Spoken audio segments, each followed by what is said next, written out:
so much for joining us on Curling Zone. It means so much for you to be here with us. This is Parker Concha lead for Team Van Amsterdam.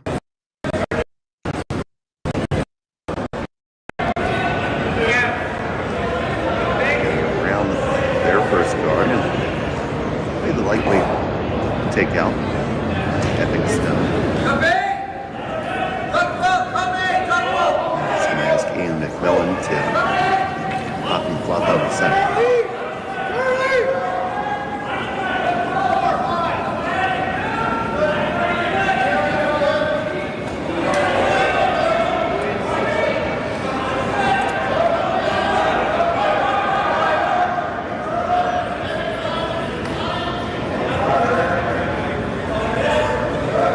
And this downweight takeout has to come on over. They're not going to get the roll underneath they were desiring. Instead, going to roll into the wings.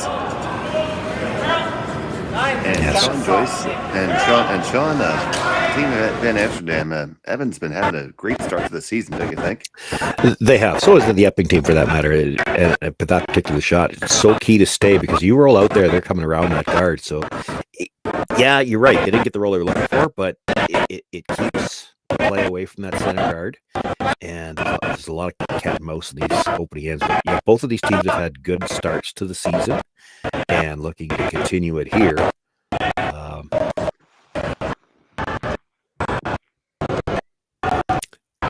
It's a 4.5, 5 foot roll back to the center guard.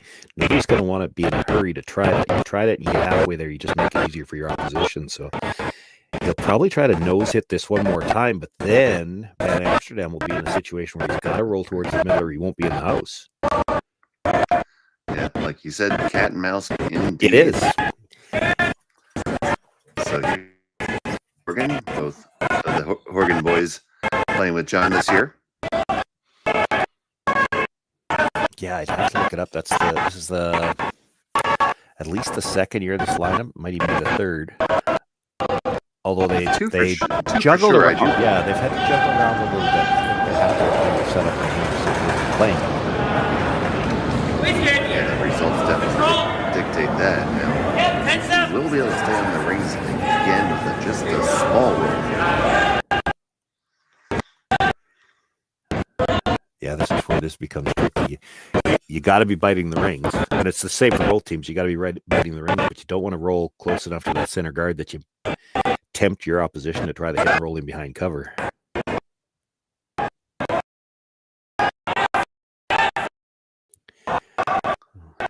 Well, that's going to roll more than they would have liked. Yeah, it does make that roll back much easier for Team Epping. Yeah, anytime you're looking at a 2-foot roll, most of these teams feel pretty confident they're going to be in the ballpark with something like this. Now, you are rolling behind your opposition's stone, albeit a fairly long guard. Sometimes when you got last rock in this situation, you don't want to necessarily be dead perfect, because if they stick the run back, suddenly you're in trouble.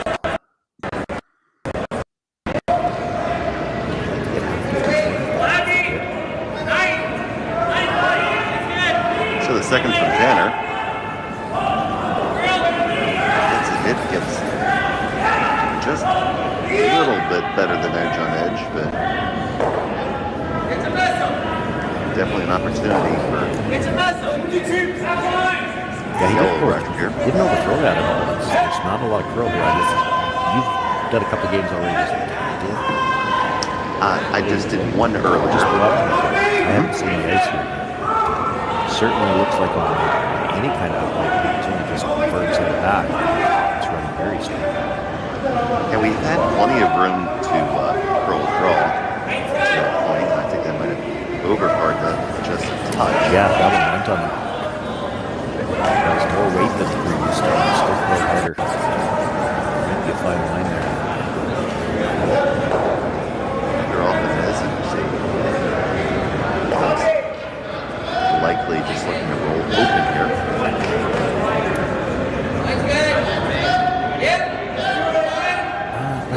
I think I'll get underneath. So he needs to finish. Well, based on the weight selection, it is definitely a nice, easy weight. So here's McMillan on the rush.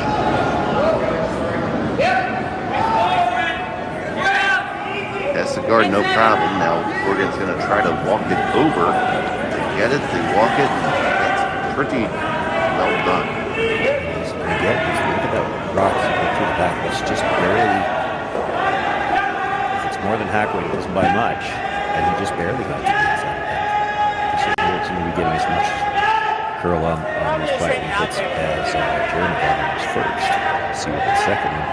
Now on the intern side, closes hard.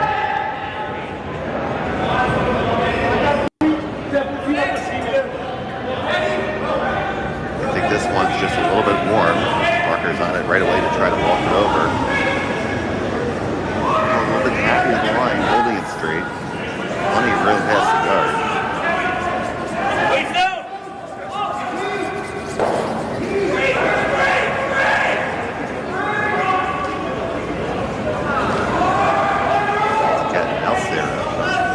Yep.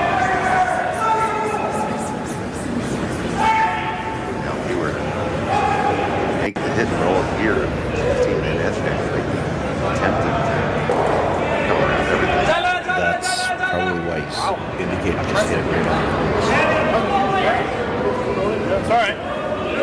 He'd probably take an inch or so to the inside, but I'm only saying dead there. It's just a second there. Just to get onto it. If the set was out, I think we'd be okay, actually. Well, it went about half an inch, so really close. Yeah. If he makes this, we got 2 runs out of it. So. Get under in the rings. Dead on the nose, I don't think you are. Very, very close. End up dead on the nose, and you go back to John looking at the skid stews. Yeah, albeit he'd have to be a little careful because that's going to be a very short run.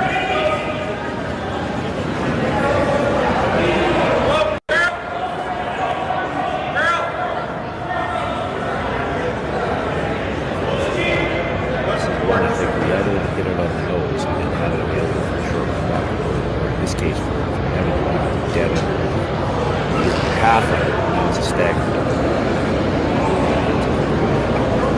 Dead very. Yes, it's a double card, but it's still right, so maybe the chase is on the turn.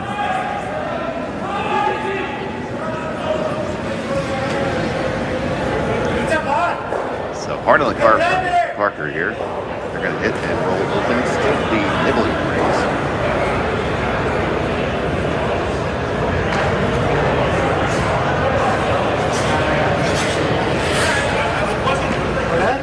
In order to get into the rings, it's going to go well past the guards. Wide to the wing again, and force the shoot against the blank. You see in the background, we are playing with time clocks on this event.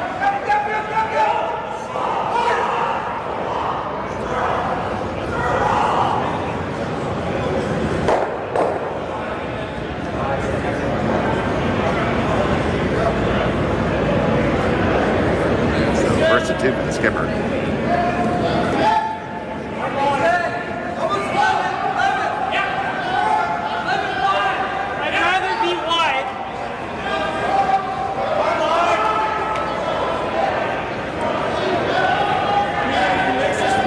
Needed to go past the guard and well over it to make sure he was in the rings. He stays out for sure. And now, even though this is a long roll, it's the last rock. This is one where I said earlier in the end,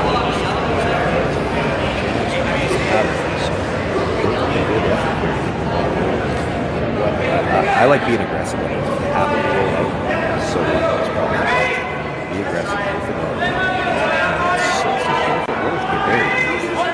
You're not making this one go way to the pitch.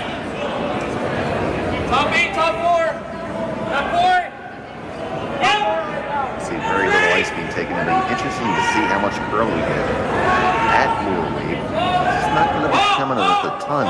No, control. That's all he needs, but it's going to be more than more. They're going to walk this over, and it's not walking at all. Lucky this even holds the rings. And it won't. It's going to be a relatively uneventful throw through. Might be playing the rock. Well, it's certainly taking an effort at that. Yeah, well, and that's the thing. Just didn't know how much was going to go because we were going to hit this. It did. And again, we didn't work it. There's nothing heavy, nothing hard. So that'll be something that both can be storing in memory bags here. I'm out. It's going in a lot.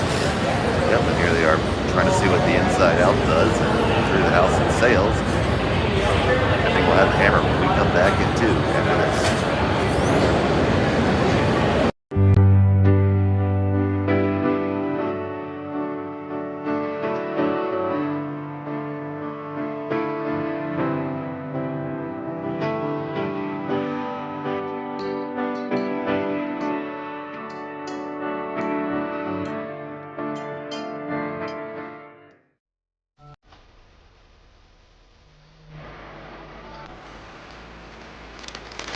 You work the land, you just got to be a jack of all trades type.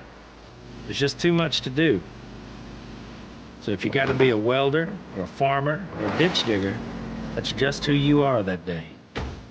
Then tomorrow can be somebody else.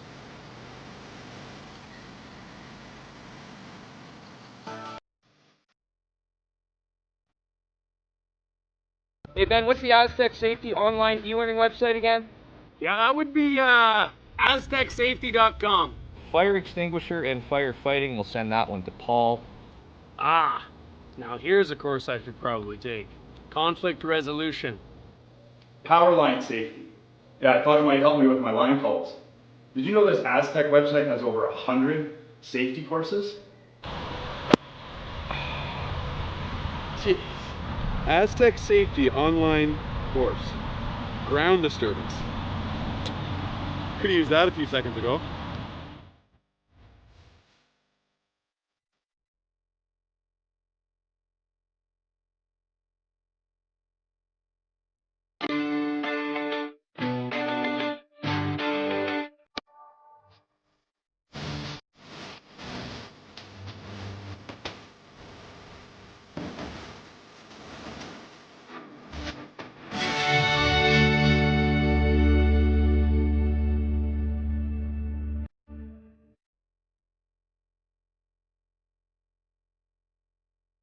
Live curling rocks. And this November, the best in the world are coming to Tahoe. Get your seats now at gsoctickets.com. But hurry, early bird pricing ends soon. Yes.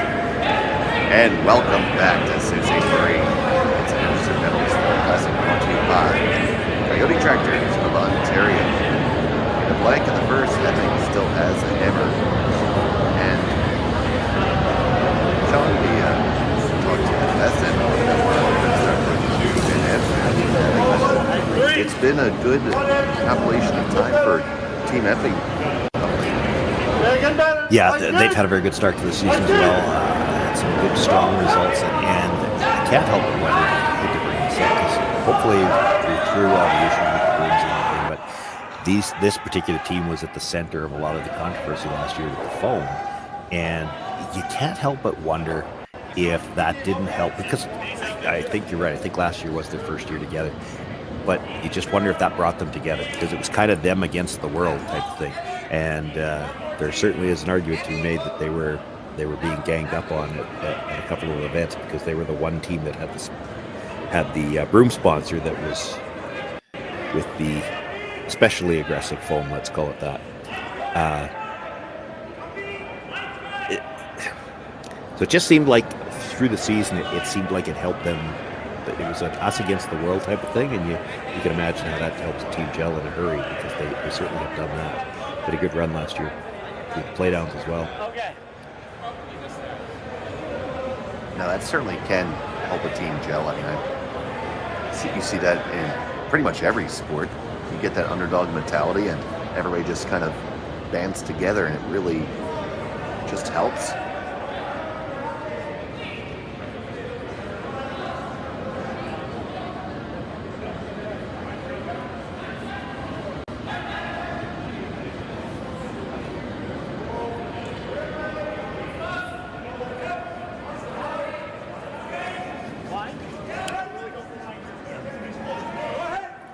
So they're both behind the tee line there, Shawnee. Yeah, and that was the 5th rock. So those two behind the tee line, not as much of a threat as they could be. I'm feeling it's a good time to address the center and actually kill all 3 yellows here and possibly roll to leave another corner guard.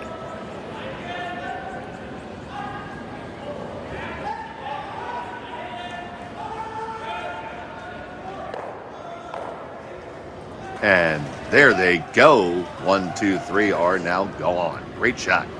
Surprised he stayed that close to center, getting them all going. Didn't see that coming, but he'll take it because now it's his own rock to run back if they bury around it.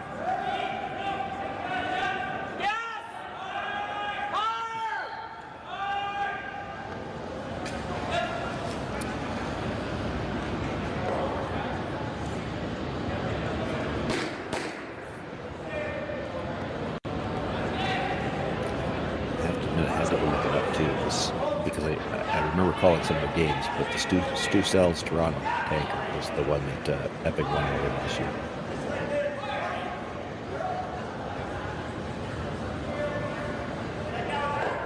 So from Ginter here, comes down. It's going to be right on top of the KISS 100.5 logo.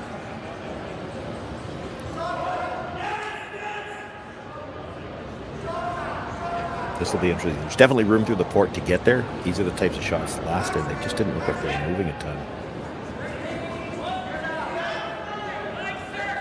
And this will be interesting because this one has to come across center.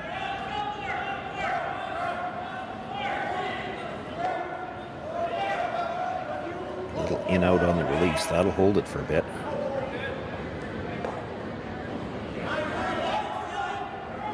Starting to move down. He should be close.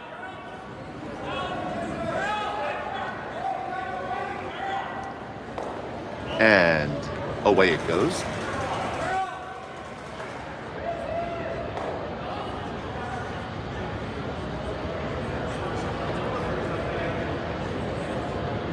You can see half of it. You can try to make a play, but if you lose the shooter, Epping's coming around, so he's going to try to run the guard straight back and get them both. And at least it would be their rock in front again.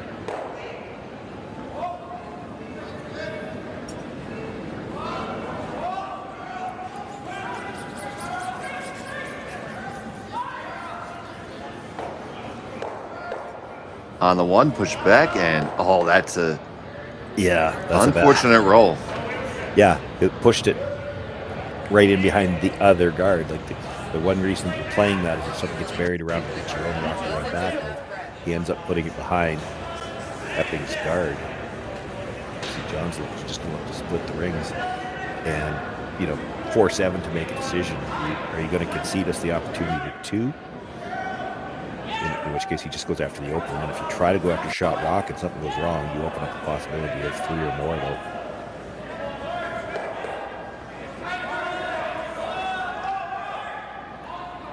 So now here's Horgan the other.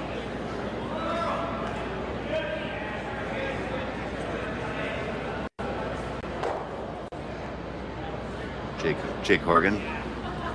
Really nice guy. One of the enjoyable folks to hang around in the curling rink.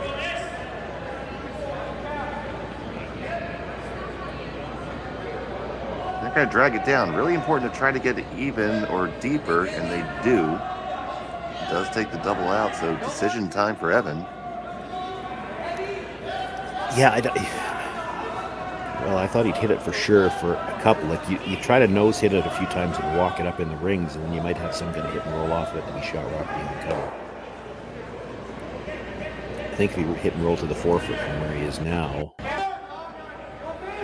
he might be able to bite the back of the 4 enough to be shot rock.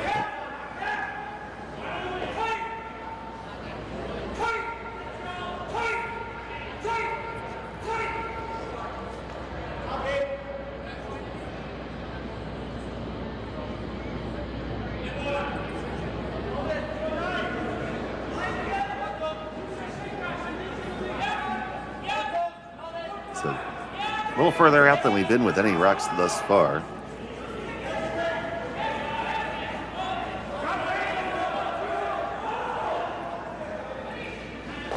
Enter on the heavy clean.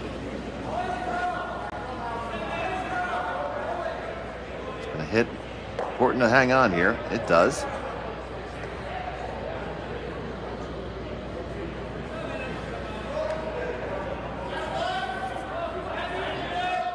I'll be honest, I never understand why guys play this shot.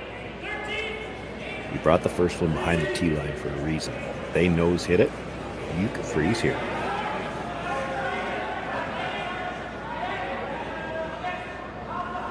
And now, so here's Jake Horgan with his second stone of the end.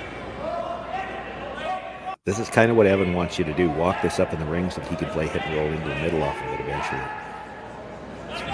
I don't hate the freeze here. You're still in no trouble even if you don't lock it on perfect. You do not want to roll to the back of the forefoot. Well, Sean, they just rolled to the back of the forefoot. Yeah, that's not good.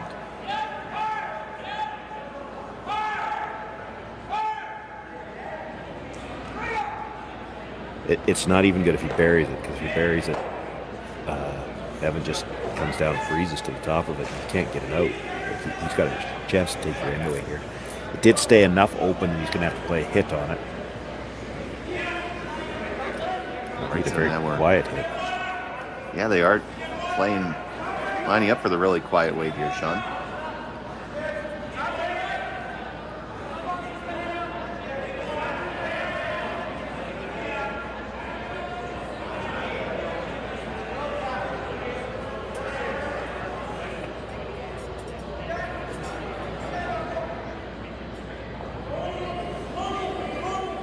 So here's Evans first.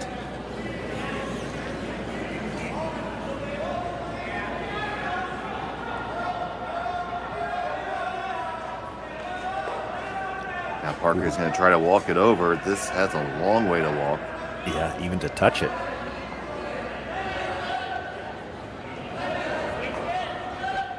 Now, can they kill it? It's got to get out the back, or else it's a total disaster. And that is just clear through the rings.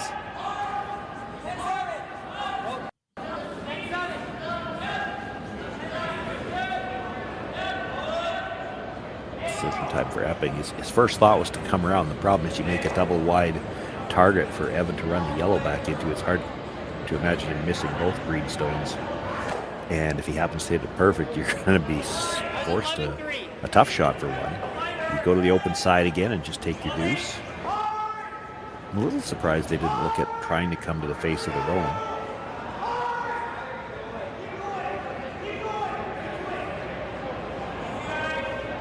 It's the same problem where you make that too good. Evan comes around the yellow, and now you got to try a run back to score two against the possible steal.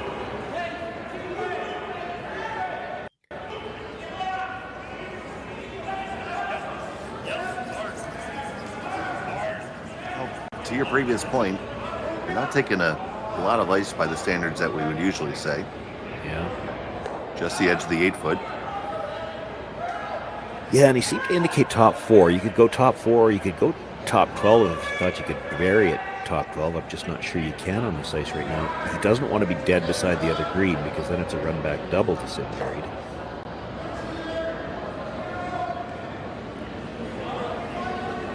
And this one is tracking straight. Now, will it make the turn? Coming over now, and they get the correct finish out of it. A piece behind anyway. Pretty Three-quarters. good piece. Yeah, 3/4.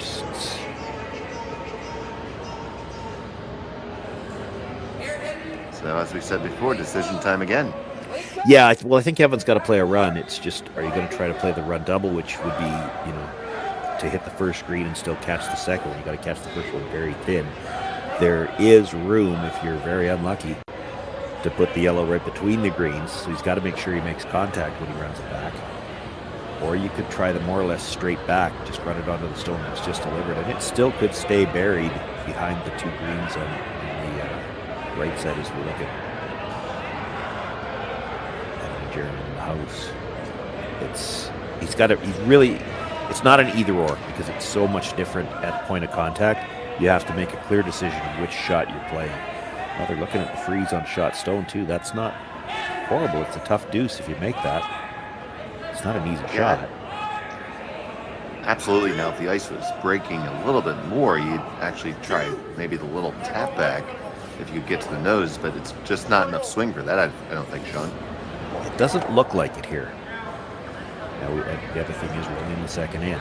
You might see as the pedal breaks down a little more, you might see a little bit more swing later in the game, too.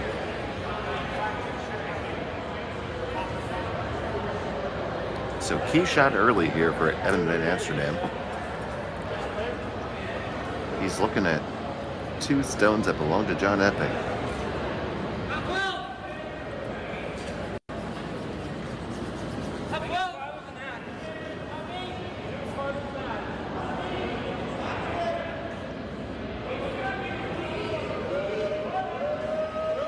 Ginter and Concha walking it down. This needs to curl. The line's coming well. Just need to drag. Yeah, just need to drag it there now. Weight's pretty close. Yeah, they don't want to bounce. Don't shaft off. Oh no. That was not well managed. I think the shot could have been made there, Sean. I just think almost a little bit of a brushing error. Yeah, that's what I mean. It was just not well managed. There was some off and on sweep that they didn't need to be there. They couldn't afford to. There's got to be some communication in a shot like that, because until you get to about 3/4 of the nose, you just can't afford to bounce off on that. And you'll hear teams in the house all the time when they have the mics on. You can't bounce on this line. Can't bounce on this line. Well, that was the communication that wasn't there on that particular shot. They just needed to be off that all the way. It had plenty of room by the guard, and it had plenty of weight to make the shot. They just had to curl before they could do anything with it. So with the shot for a big 3, it's John Epping with the final stone in the second end. McMillan just on the clean. Tanner Horgan.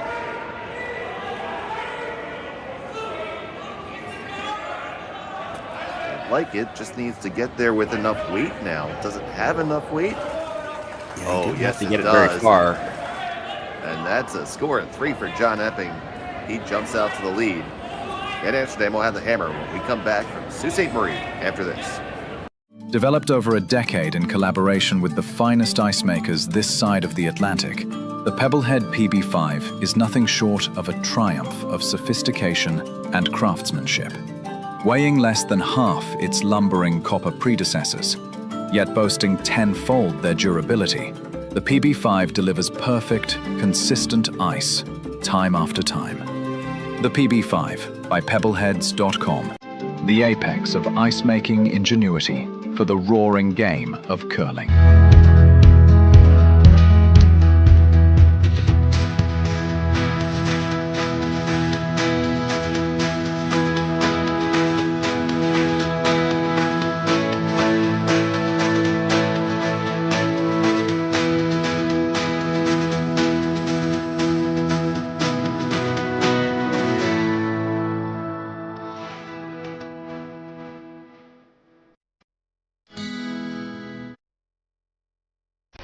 The 2025-2026 Grand Slam of Curling schedule is out, with big events happening all over Canada, like the Masters heading to London in September, the Tour Challenge from YNCU this October, the Canadian Open from Saskatoon in December, and the Players' Championship from Steinbach coming in January. Early bird weekend and full event passes on sale now at gsoctickets.com. Let's rock!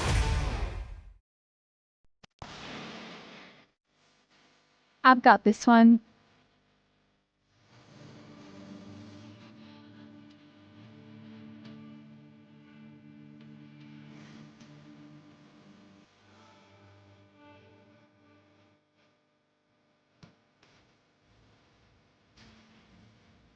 So, how was that? Wonderful. Now let's do it again.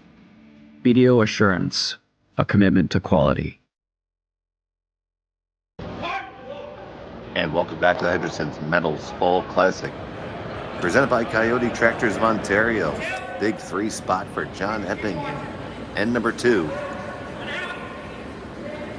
Lees ran Amsterdam needing points here in the 3rd. I'm Dave Schmel. He's Sean Joyce.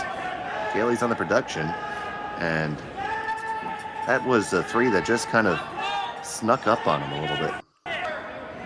Yeah, well, they had the deuce kind of established early, and that was a bad break when they popped that stone in behind cover. But the extra point kind of allowed there just by a little bit of a, I still say it was a miscommunication on Evan's last stone. It was thrown well enough to make the shot they were looking for, and they just didn't manage it well on the way down the sheet. Bounced open a few inches, and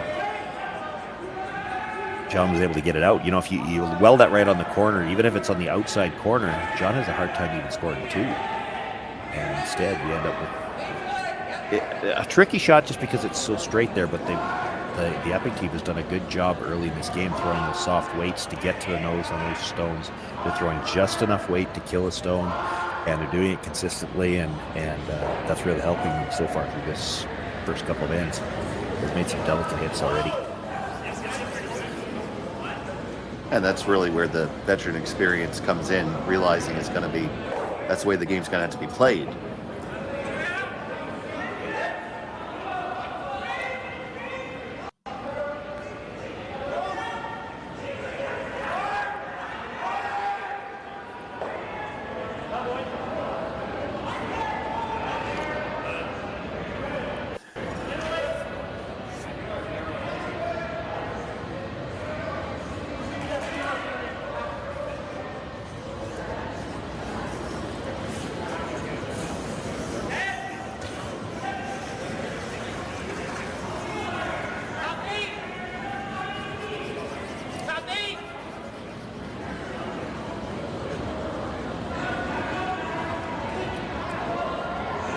Yeah, turn things around now. Jason Ginter saw this shot made last end. Same situation here, just the colors are reversed. Chance to move all three stones off the center line with one here. The center guard and the two in the house could all be moving on this shot.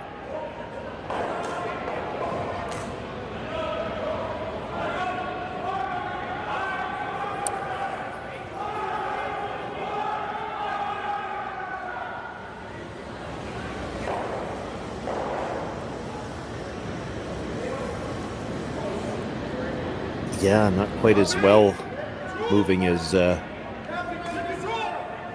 Horgan did last end.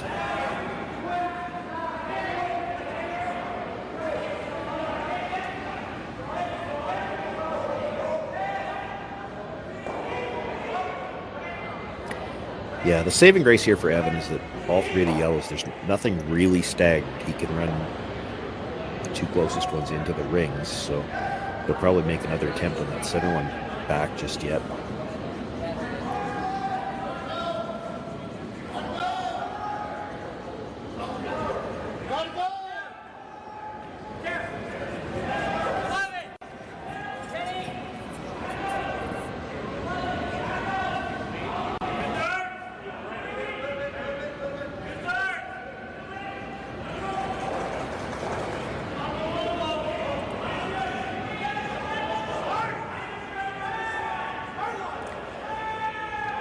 No, I don't think so. When it's coming in from the angle and it's got to come in from, I don't think he can.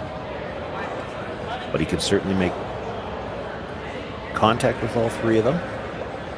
And more importantly, I think it's get your shooter a little off center and make two of them move.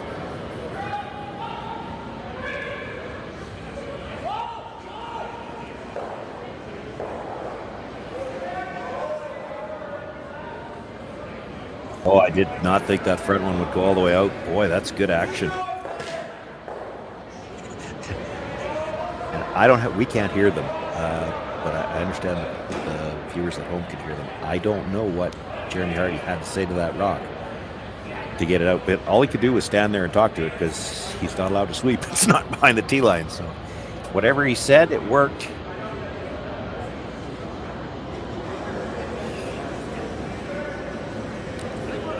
That's friendlier than I sometimes talk to the opposition rocks.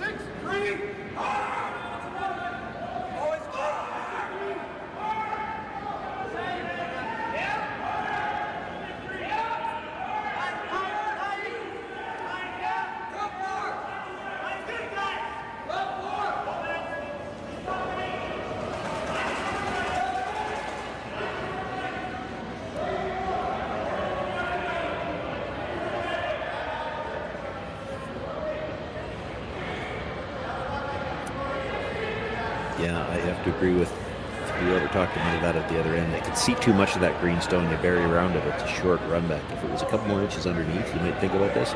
If you wanted to draw, and you'd have to go really wide, I'd try to draw around the 2 yellows. But again, this green's in a dangerous spot, and you could roll behind your 2 yellows off this too. So there's a way here you can get rid of a dangerous stone and still get a good offensive shot for yourself.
Boy, this looks like a tough come around, but you know, on this ice, the hole is bigger than it looks. I mean, a lot of this ice where we see the big late swing, it's tough to get by the wide corner yellow and the green on the top of the 12-foot.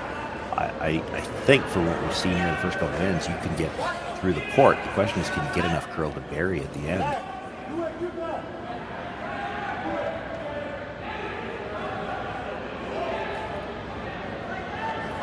That's a lot of viewers that have no idea what a record is. Wow, they're getting better movement on both their draws and their hits. Look at that. No trouble getting that buried. They've got it buried on the greenstone for that matter.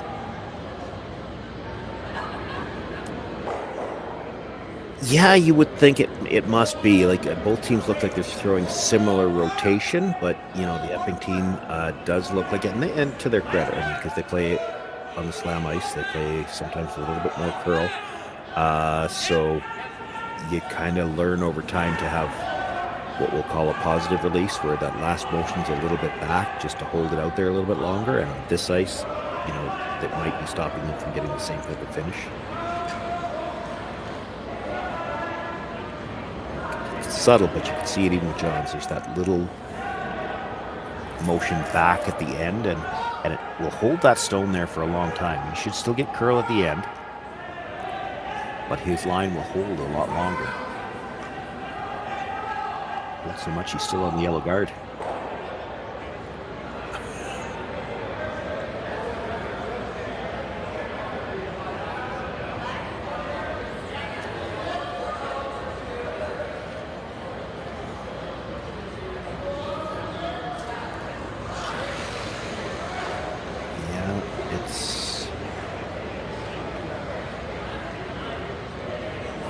Well, the issue is, can Evan get it out? He's looking at just freezing. I'm wondering if, again, Evan's team seems to be getting just a little bit more curl. If you could get to the nose, even if it rubs the yellow on the way by, to get it out, because rubbing the yellow actually might help. If it pushes it over, it makes the double tougher. This looks like he's trying to move it, which I like. If you just freeze here, John throws a guard, then how do you ever get two?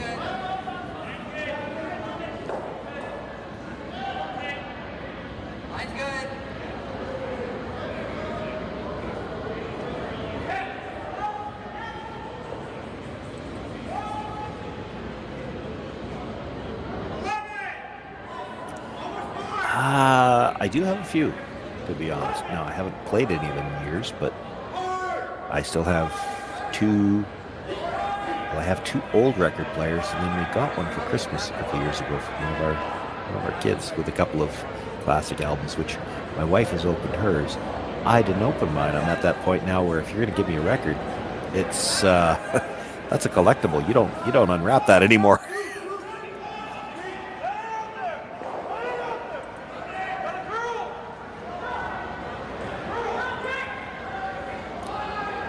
Much tighter coming in. I didn't have the weight to move it though.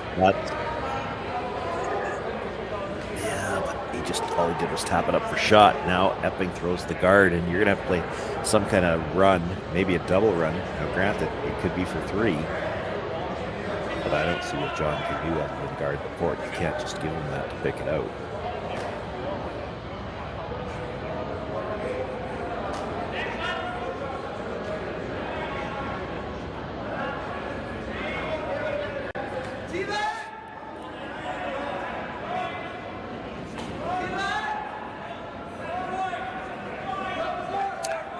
Yeah.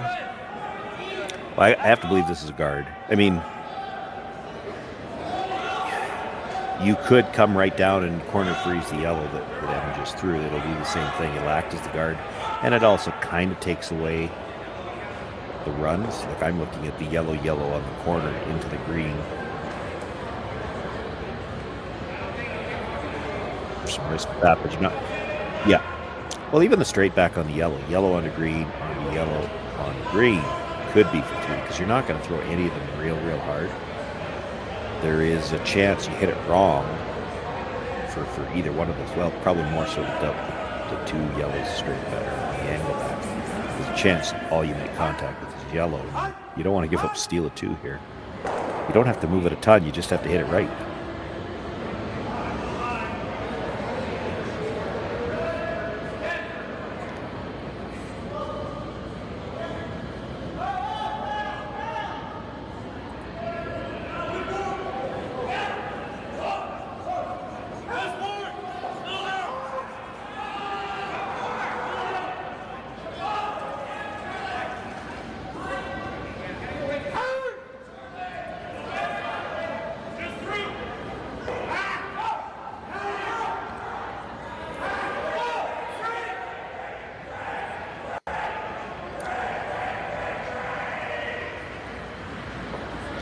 Yeah, no, it's not as straight as he thinks. Like he's got to get to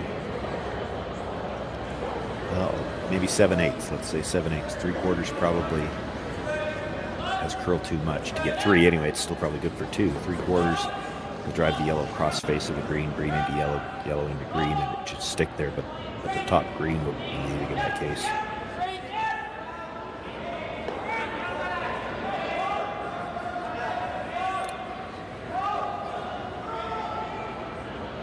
Missed the top one and picked the green. Ugh.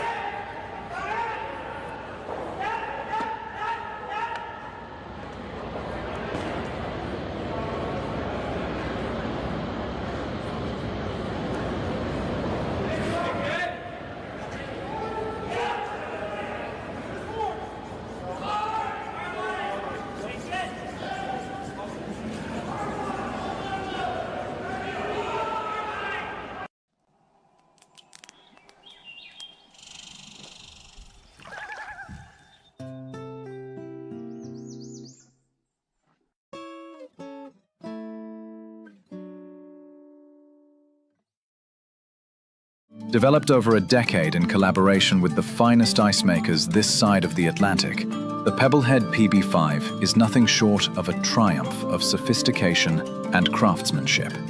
Weighing less than half its lumbering copper predecessors, yet boasting tenfold their durability, the PB5 delivers perfect, consistent ice, time after time. The PB5 by pebbleheads.com, the apex of ice-making ingenuity for the roaring game of curling. Live curling rocks. And this November, the best in the world are coming to Tahoe. Get your seats now at gsoctickets.com. But hurry, early bird pricing ends soon.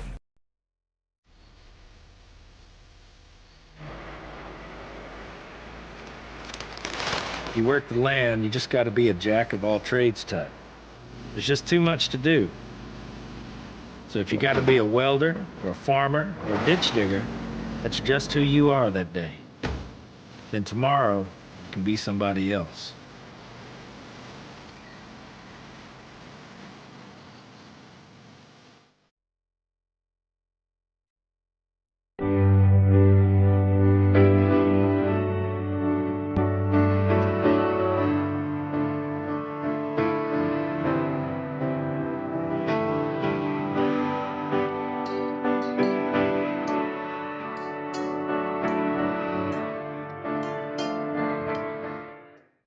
Ste.Marie Airport Development Corporation, owner and operator of the Sault Ste. Marie, Ontario, Canada Airport, is proud to support the Sault Curlers Fall Classic and welcome all to beautiful Sault Ste. Marie.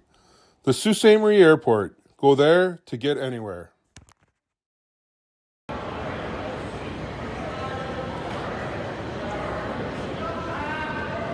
Well, with that steal of one, it's 4-0 for John Epping as we start here in the fourth end of play. Bring the first two into the rings. They don't want to play with any guards anymore. Evan Van Amsterdam will ignore both of them, throw the second corner guard. He's going to try to get some offense built here. They had a chance for 2 or perhaps 3 last end, and just on the raise rubbed still at the top of the 12 foot. They might have been better, or pardon me, top of the 8. If they'd have gotten by, they might have actually got deuce. And it's just been that kind of game for the Van Amsterdam team. They're just getting caught spots on the ice. They didn't really look to be panicked about the weight early on that one, and it's hogged by about 3 feet.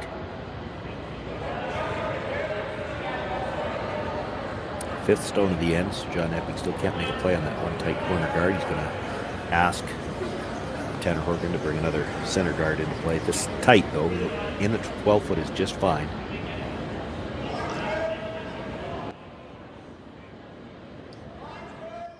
Keep everything in a line on the center line, and at some point in time, Evan Van Amsterdam's going to have to deal with these rocks in the middle.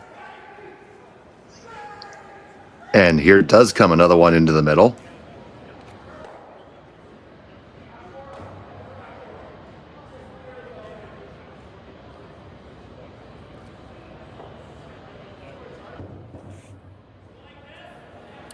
Well, for the third end in a row, we've got a chance here to see the second man try to move 3 stones off the center line, all with 1. Tanner Horgan made it 2 ends ago. Last end, Jason Ginter with an opportunity. Moved all 3, but 2 of them stayed in behind cover. A bit of bad luck, and that's how the trouble started for them last end. He's going to make contact again here. Moves 1, moves 2. Does not move the third, but the 2 that he moved both leave the rings, and he gets his shooter off the center line a bit. That's a good result for the Van Amsterdam team. Yeah, absolutely. So John Epping's just going to come back here with the guard, Sean.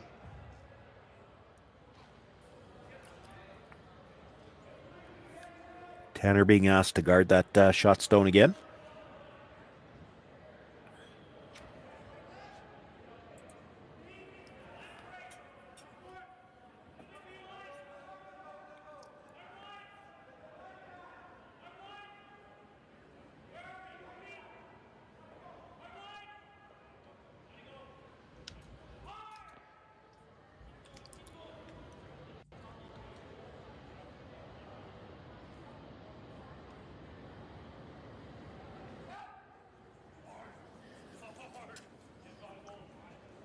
So, pretty nice guard, come up enough that there's no port, and Evan needs some offense, so rather than try another run back now, they're going to look to come around.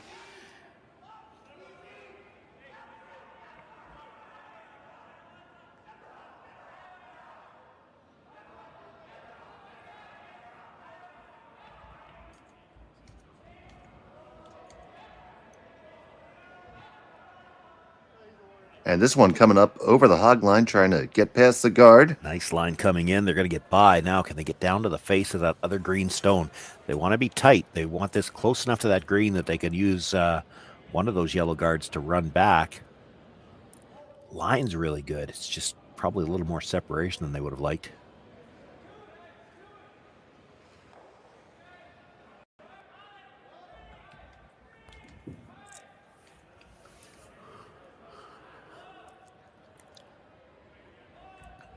Jake Horgan just looking to come down to sit on top of that yellow.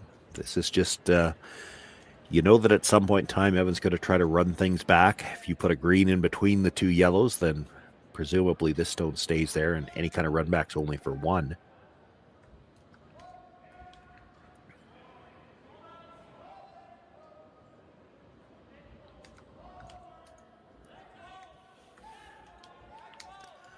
This is a long ways out there. They might be sweeping for plan B now. Try to come by it.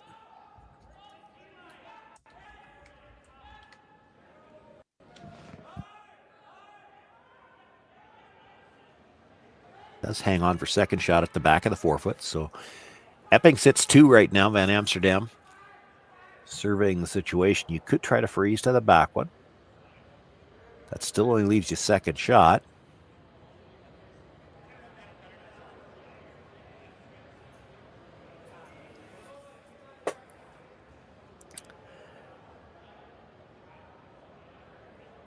They are being timed in this event, so they have to be a little careful with these discussions. Jeremy Hardy wanted to come down, take a look at the angles, look where everything is. The issue that I see, I think, was part of the reason for this discussion. They still don't really have a way to get that stone off the top of the button. Yes, you could freeze the back one, but if you're all the way down to it, you're not shot rock, and you still have to deal with that one at the top of the button. I think when Evan's pointing at the raise, I don't think it's a shot they're looking at playing now. It's a shot that he's saying that might be available later on.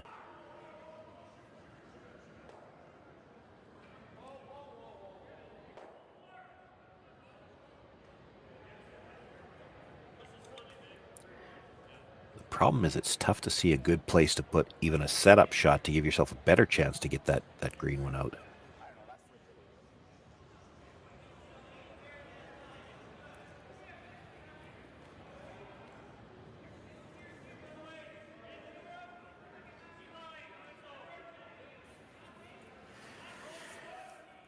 Probably the best place for it, if you could do it, would be to just get a sliver around your own yellow stone and then stay angled onto the green one. The higher the better, but you have to be buried a piece for that. It's tough to do.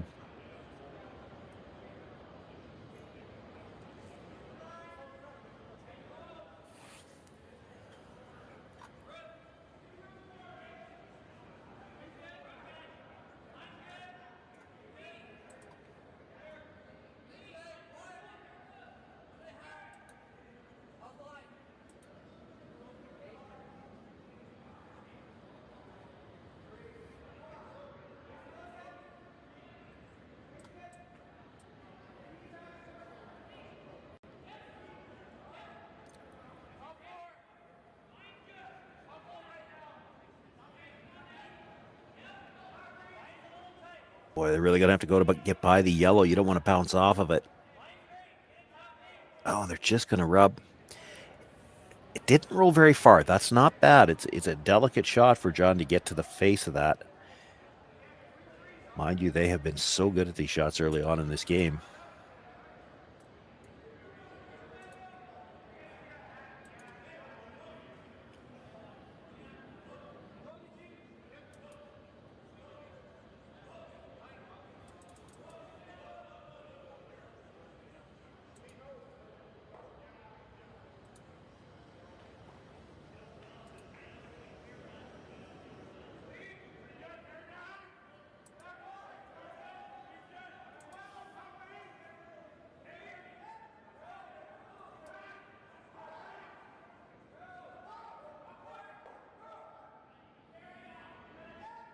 On the brush early. Now they backed away a bit. He'd like to get right to the nose. Nice line by the guard. Gets one, actually gets the little flip over and corner freezes the yellow. Evan Van Amsterdam now in all kinds of trouble. He's going to have to move something up front now just to make sure he's got a chance to score it all.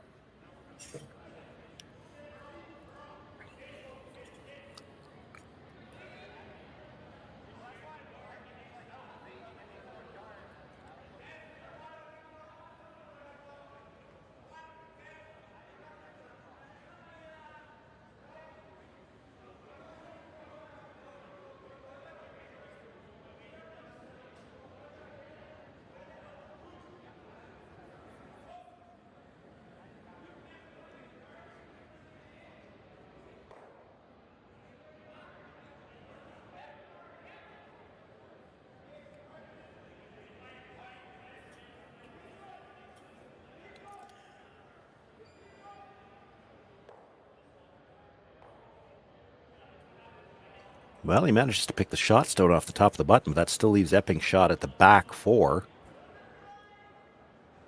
Second belongs to Van Amsterdam at the top of the 8.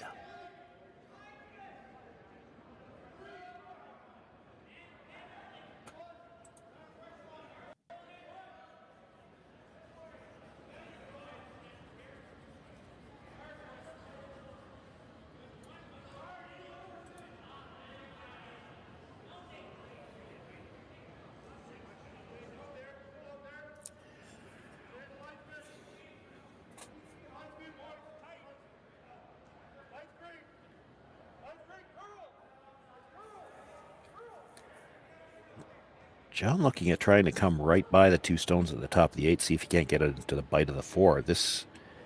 There is a risk here that he leaves a double on the green stones if he makes this, because I can't imagine it getting fully buried. But you leave the double on the greens, the shooter's probably rolling on a play, and then you've got an angle slash green onto the shallow at the top of the 8. You sit 2, and at least you've got a force. If you could bury enough of this that he can't make the double, if he stuffs it, you're in a much better spot to steal.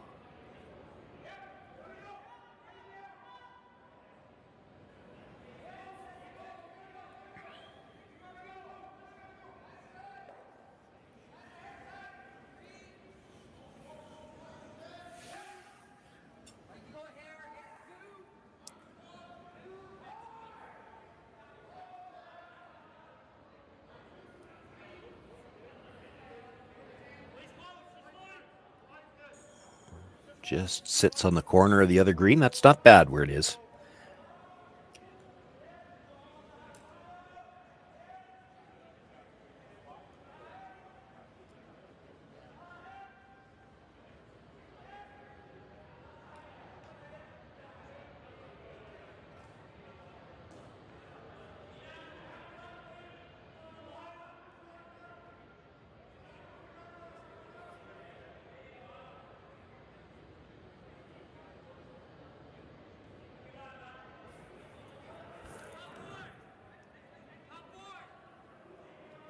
Boy, this is a risky shot here for Evan Van Amsterdam. Trying the angle in. The risk here, you don't make it. You might not have a shot to score at all.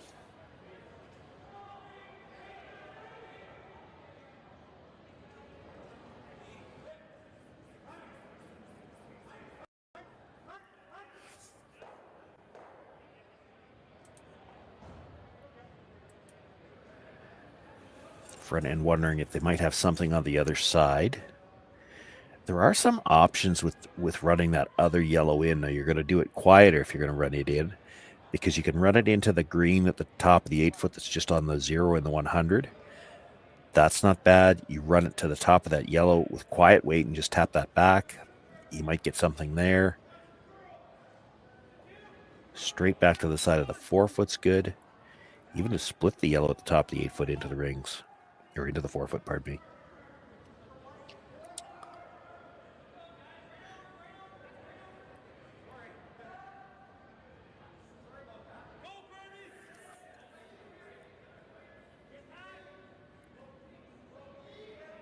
They could even just play straight draw around this side. That might be what they're looking at. Seems tough to get there from what we've seen so far, but the Van Amsterdam team is getting a little bit more finish on their stones.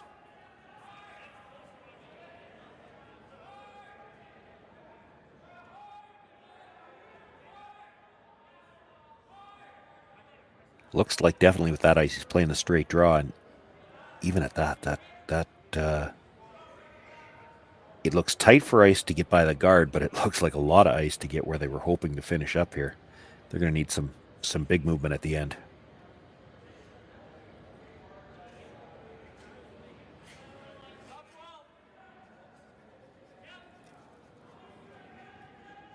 Big shot here for Evan Van Amsterdam on his first, already down 4-0.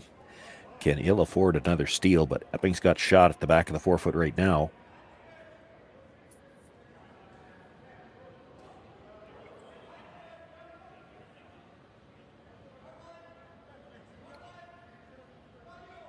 This is curling nicely. They're going to have a hard time getting by the front one, though. Might not have had quite the weight. If they get that by, the way it was curling, he had a chance, I think, to get right into that 4-foot area, dead buried. Leaves the decision pretty simple for John. The 2 greens are queued up to kill that yellow at the top of the 8-foot. If he can hit the first green right on the nose, the second one probably spins into the 4-foot as well, I would think. He could be sitting 2 biting the 4-foot behind all kinds of cover, and Evan Van Amsterdam's going to have a hard time scoring.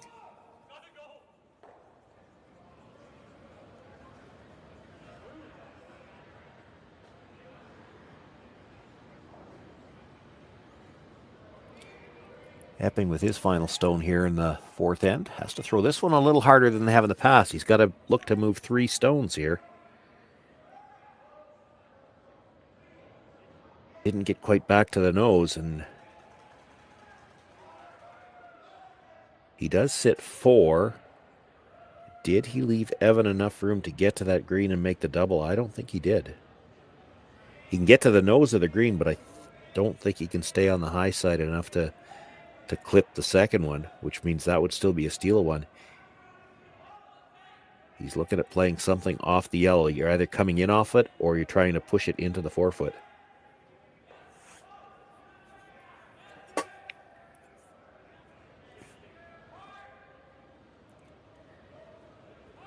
Looks like they're trying to push it into the 4-foot, so just probably needs hack weight out of his hand because you're only trying to hit about 1/4 of a stone.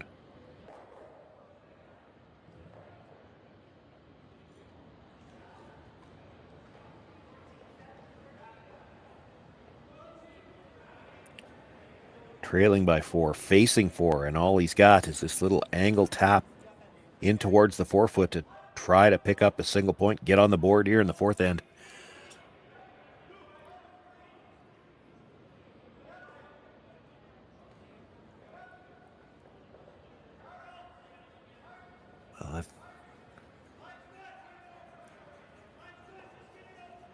Oh, they might have hit it too thick. Will it hang on? Cuts it down, but it's still going to be another steal of 1. John Epping, after 4 ends of play, will have a 5-0 lead. It'll be Evan Van Amsterdam with last rock once again when we come back for the 5th.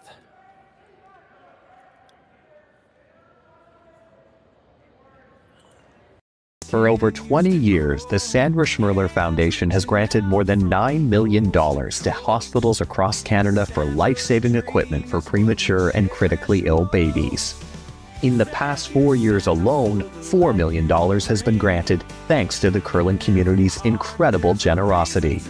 The need continues year-round, and with your help, we can ensure every baby has the chance to grow up and become a champion, just like Sandra.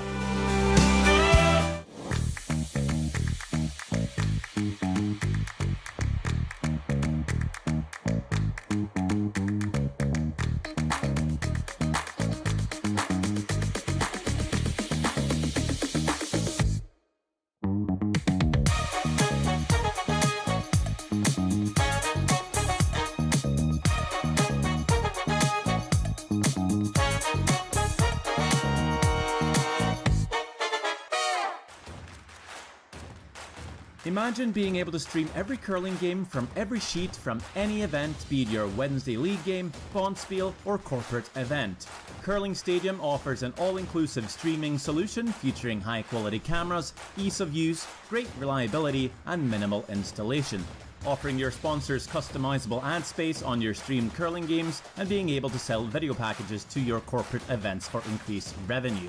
With Curling Stadium, you can stream to any device, be it your mobile phone, tablet, or computer.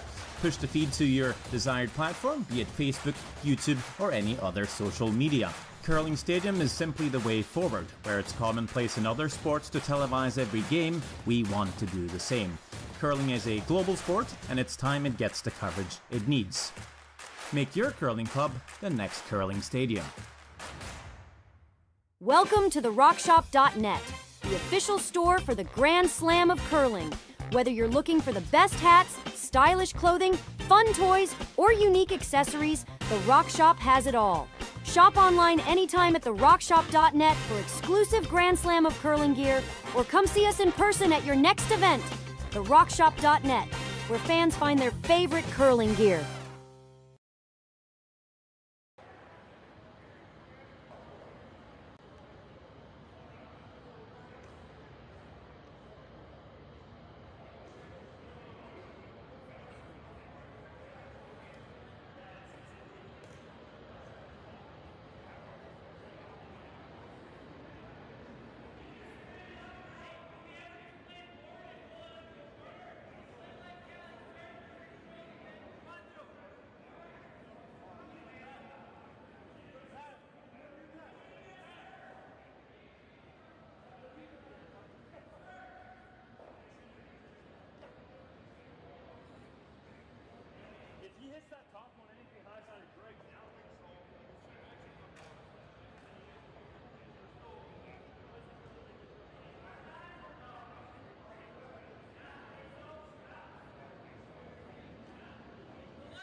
Apologies as we're having some technical difficulties with the audio, but working on that.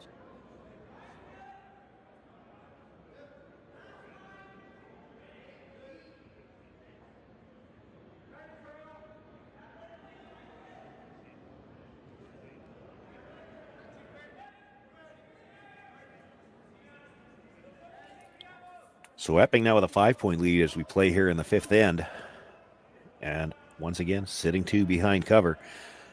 Another chance for so Jason Ginner to try the run back. If you can move all three greens, they do have double on both sides.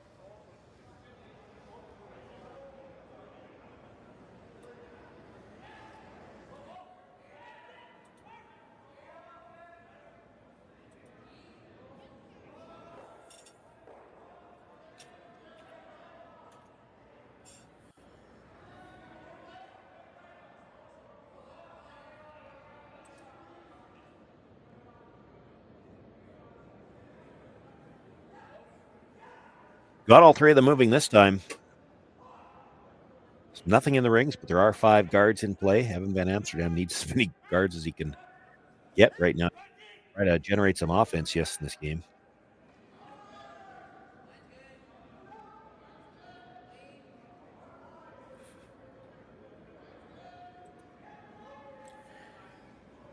Too many guards to try to get rid of them all and still wanting to put some pressure on.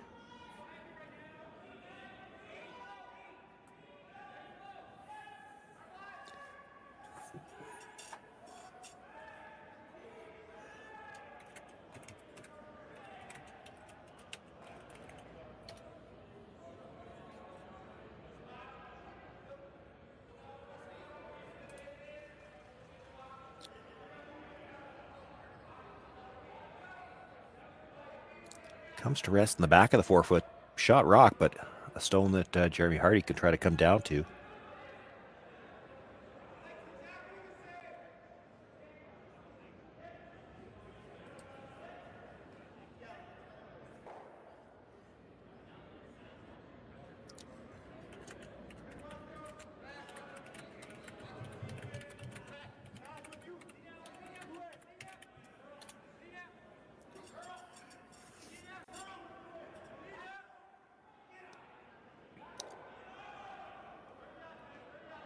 Sweeping for curl here. This is one where they want to try to get right down to the stone at the back. They need room to get a couple in there for shot. They can't worry about being behind the tee line. He does get right down to the corner. That's a nice shot. There is a port.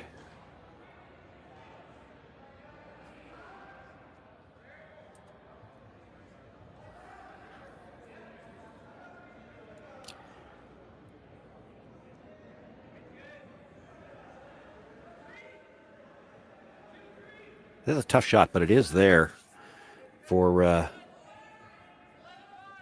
Jacob Horgan. Just try to, if he negotiates the port, he's going to have a piece of that Yellowstone. Probably doesn't need to hold the shooter. Might be better if he didn't. He could leave a pocket if he does that.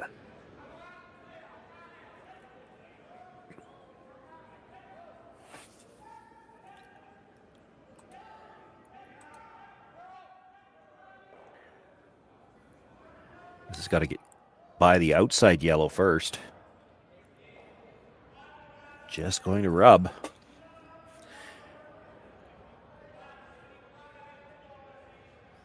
Will hang around on the back of the 12-foot, but that's just a rock that something could get jammed on, actually. You saw Evan, no thought of even sweeping that through. He wanted it to stay back there. Might have liked it to stay just a little bit higher, but any piece of shrapnel back there might help them later on. For now, they're going to try to come around that center guard again. Corner freeze on their own, try to line them up to the green stone at the back of the 4.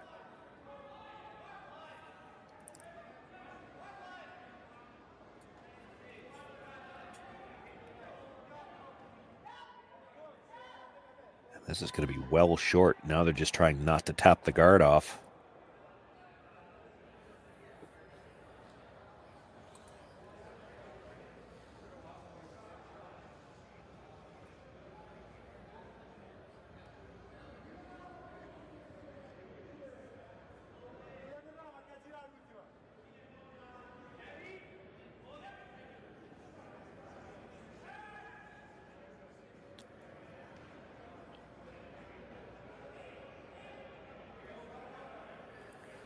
Did move the guard over a little bit tougher to get to that Yellowstone now, but John feels like they can still make a play at it.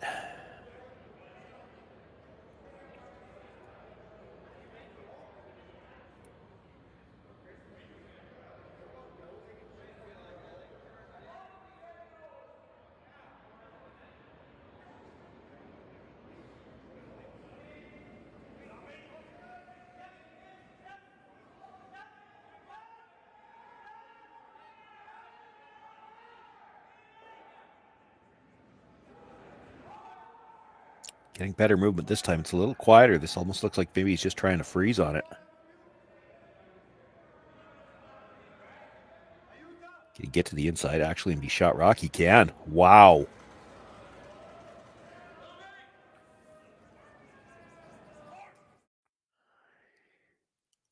One more look at this all the way down. With the ice that he had initially, I thought he was playing enough weight to try to move it. Not a lot of ice. But again, as we've talked about all game long, not a lot of swing here either. Really managed well by the Brushers. They I'm sure wanted to go for the weight, but they didn't dare touch it until it started to make the break. And look at that finish as he gets across the face of the yellow. It gets just enough to the inside corner that he's actually got shot rock. They would have been happy just to sit on the face of it and make it tough for Evan to score too. They've made it tough for Evan to score at all. He's going to have to try some kind of run back here on his first one. So the long yellow guard, well, halfway yellow guard, onto the green that was just thrown. Now, if you do make it perfectly, The green will fly, the yellow will go back into the green and possibly spill back in behind cover. You could sit 2 buried after this, but it's very precise. There's not a lot of room for error on this first contact.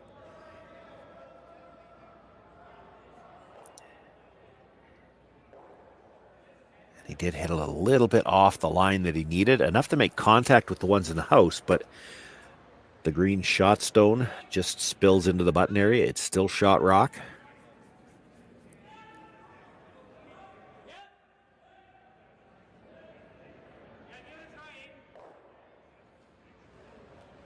Concern here for Epping really is that you don't want to leave him some kind of a shot for 3.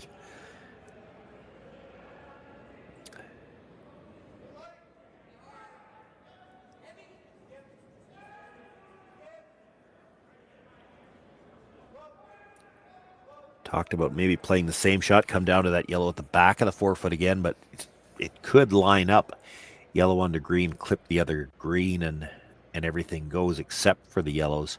So he's going to try basically the same shot, but on the other side now. Try to come down, sit on the inside corner of that yellow stone at the top of the 4-foot. He can get second shot with this if he's right on the corner. And again, Evan would have a hard time scoring more than 1. He might have to play one of those wide angle yellows into the shot stone in the button to try to get 2. I don't think 3 would be an option if John can get this right to frozen.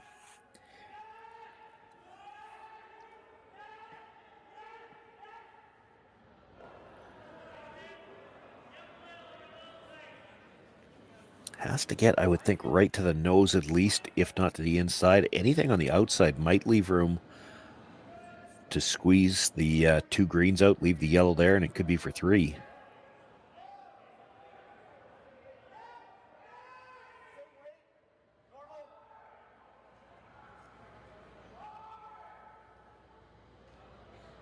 Line looking pretty good coming in. He will get across the face.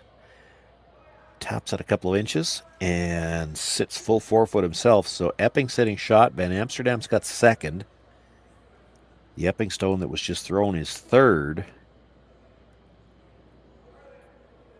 And I don't see how Evan gets 2 without running something in from the corner. And the risk of that, well, he's looking, can you make the yellow straight back and get the double on the 2 greens? Maybe.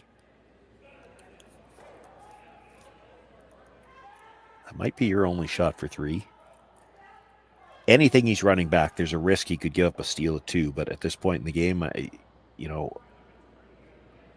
think you have to take the chance.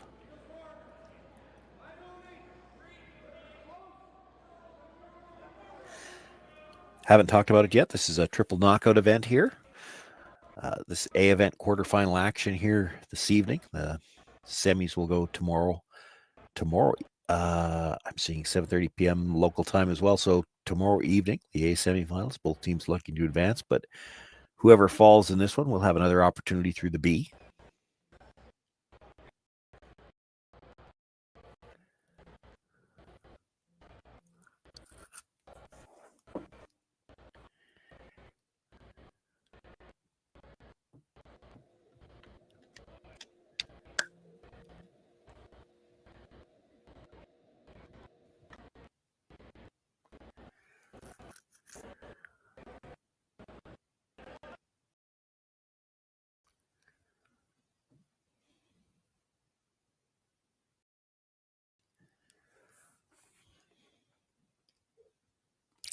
Taken a lot of time to make a decision here. They've been looking at this shot the whole time, so I think most of the discussion has to be about how much weight do they want to throw. Part of it is he's trying to think, is there a way that if we make the run back double, we can hold the shooter?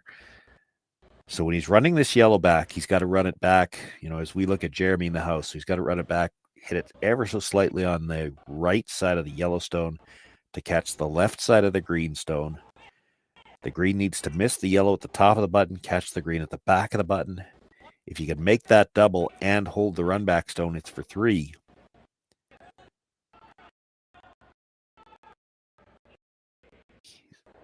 In the ballpark, just a little too thin though, and he does tap it through. It's going to be another steal of 2. And that'll be enough for the gloves to come off. John Epping will pick up the win here with another steal of 2. It goes into the books as a 7-0 final. I want to thank everyone for joining us here on the Curling Stadium Network. Sean Joyce, myself, and I had Dave Schmel here for a while. We did have some technical issues tonight, and we apologize for that, but we'll get that sorted out. A event quarterfinals, there's still a couple of games going on. The semifinals will be tomorrow night, and B event action on the air as well all weekend long here from the Henderson Metal Fall Classic presented by Kioti Tractors of Ontario.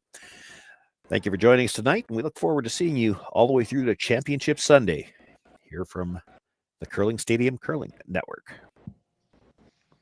Live curling rocks. And this November, the best in the world are coming to Tahoe. Get your seats now at gsoctickets.com. But hurry, early bird pricing ends soon.